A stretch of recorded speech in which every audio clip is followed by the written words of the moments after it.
Hi friends, இந்த வீடியோவில் நம்ம தோட்டத்திலிருந்து மரவள்ளி கிழங்கை எப்படி அறுவடை பண்ணுறோம், அதனுடைய பயன்பாடுகள் என்ன அப்படின்றத நம்ம இந்த வீடியோவில் பார்க்க போகிறோம். வாங்க பார்க்கலாம். மரவள்ளி கிழங்கு நட்டு ஒரு 8 மாதத்துக்கு மேலே ஆகுதுங்க. அது அறுவடைக்கு தயாராக இருக்கா இல்லையான்றதை எப்படி தெரிஞ்சுக்கணும் அப்படின்னா, அது வந்து நல்லா விளைஞ்சி நல்லா ஹைட்டாக வளர்ந்துருக்கும். அதனுடைய கீழ்ப்புறம் பார்த்திங்கன்னா நல்லா வந்து அந்த கட்டை வந்து முத்தி இருக்கும். அது பக்கத்துலேயே வந்து பார்த்திங்கன்னா நல்லா பக்க கிளைகள் அதிகமாக கிளைச்சிருக்கும். இந்த மாதிரி இருந்தது அப்படின்னா அது அறுவடைக்கு தயாராக இருக்குன்னு அப்படின்னு அர்த்தங்க. மரவள்ளி கிழங்கு நடவு செய்யுதல வந்து பாத்தி முறை, சமதள முறை இது 2ல் எந்த முறை சிறந்தது அப்படின்னு என்னை கேட்டிங்க அப்படின்னா, சமதள முறையில் நடவு செய்கிறது தாங்க சிறந்ததுன்னு நான் சொல்லுவேன். ஏன்னா, மரவள்ளி கிழங்கு 1 2 அடி நீளம் ஊர்ந்து வளரக்கூடியது. அதனால் அதுக்கு வந்து நம்ம பாத்தி கட்டும்போது 1 1/2 அடி அகலம் வந்து நீங்கள் இருக்கிற மாதிரி பாத்தி கட்டினா அது நல்ல விளைச்சலையே தருங்க. ஆனால் சமதள முறையில் நம்ம அப்படி பண்ண தேவையில்ல. நல்ல உழவு புழுதி நல்லா இருக்கிற மாதிரி ஓட்டி நம்ம சமமாக நம்ம அதை வந்து நடவு செஞ்சோம் அப்படின்னா, அது நல்லாவே படர்ந்து எல்லா பக்கமும் வந்து பார்த்திங்கன்னா, நல்ல கிளைகள் வந்து ஊர்ந்து இருக்கும். அதனால் நல்ல கிழங்குகள் வந்து அதிகமாக கிடைக்கும். மரவள்ளி கிழங்கு வந்து பார்த்திங்கன்னா, ஒரு செடியில் 5லேருந்து 10 கிலோ வரைக்கும் நம்மளுக்கு கிடைக்கிறதுக்கு வாய்ப்பு நிறையாவே இருக்குது. எங்கள் தோட்டத்தில் இருக்கிற செடியை வந்து பார்த்திங்கன்னா, சும்மா வீட்டு தேவைக்காக நடவு செஞ்சு வச்சதுங்க. இதில் வந்து பார்த்திங்கன்னா, அந்த மாதிரி ஈல்டு வந்து நீங்கள் எதிர்பார்க்கக்கூடாது. இது வந்து சும்மா வந்து நாங்கள் வந்து வீட்டு தேவைக்காக நட்டு வச்சோம். இது பயிருக்குன்னு நாங்கள் பண்ணோம் அப்படின்னா, நான் சொல்கிற மாதிரி தாங்க பண்ணணும்.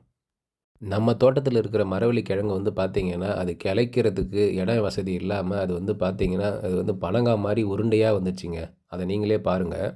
ஏன் இப்படி இந்த கிழங்கு உருண்டையாக வந்திருக்கு அப்படின்னு பார்த்தீங்கன்னா, இது நடவு செய்யும்போது குறுகலான பாத்தியை வந்து கட்டிட்டாங்க. அதனால் இது வந்து ஊர்ந்து செல்ல இடம் இல்லாத அது உருண்டையாக அப்படியே வந்து மண்ணில் வந்து பெருசாயிடுச்சு. அதனால தான் வந்து இது பனங்கா மாதிரி உருண்டையாக வந்திருக்குங்க. இல்லைனா இது வந்து நல்லாவே ஊர்ந்து நல்ல பெரிய கிழங்கா வந்திருக்க நிறையா வாய்ப்பு இருக்குது. மரவள்ளி கிழங்கை எல்லாரும் சாப்பிடலாமா அப்படின்னு கேட்டிங்கன்னா, கண்டிப்பாக எல்லாரும் சாப்பிட முடியாது. இது வந்து சர்க்கரையின் அளவு அதிகமாக இருக்கிறதால இது சுகர் பேஷண்ட்டு இதை சாப்பிடாம இருக்கிறது நல்லதுங்க. உடல் சோர்வான டைமில் நம்ம இதை சாப்பிட்டோம் அப்படின்னா, இது வந்து நம்மளுக்கு உடனே புத்துணர்ச்சியை தரும். ஏன்னா, இதில் கார்போஹைட்ரேட் மற்றும் சர்க்கரையின் அளவு கொஞ்சம் அதிகமாக இருக்கிறதால நம்மளுக்கு இந்த புத்துணர்ச்சி கிடைக்குதுங்க. செரிமான கோளாறு உள்ளவங்க, வயிற்றில புண்ணு இருக்கிறவங்க இதை சாப்பிட்டாங்கன்னா அது குணமாகுங்க. ஏன்னா, இதில் வந்து நார்ச்சத்து அதிகமாக இருக்கிறதால அந்த புண்ணையும் செரிமானத்தையும் இது சீராக்குங்க. நம்ம நடவு செஞ்ச மரவள்ளி கிழங்கு வந்து பார்த்திங்கன்னா, ரோஸ் மரவள்ளிங்க. இது சிப்ஸ் மரவள்ளி கிடையாது. இது வந்து பார்த்திங்கன்னா, சிப்ஸ் போட உகந்தது இல்லைங்க. மரவள்ளி கிழங்கு அறுவடை செஞ்சுட்டு அதனோட குச்சியை 3/4 அடி வெட்டி அது 3/4 பாகம் உள்ளே இருக்கிற மாதிரி நீங்கள் நடவு செஞ்சிங்கன்னா, அது அடுத்த 8 மாதத்தில் உங்களுக்கு நல்ல விளைச்சலை தருங்க. எனக்கு தெரிஞ்ச தகவலை இந்த வீடியோவில் நான் ஷேர் பண்ணியிருக்கேங்க. இது எல்லாமே கரெக்டாக இருக்கும்னு சொல்லி நம்பிடக்கூடாது.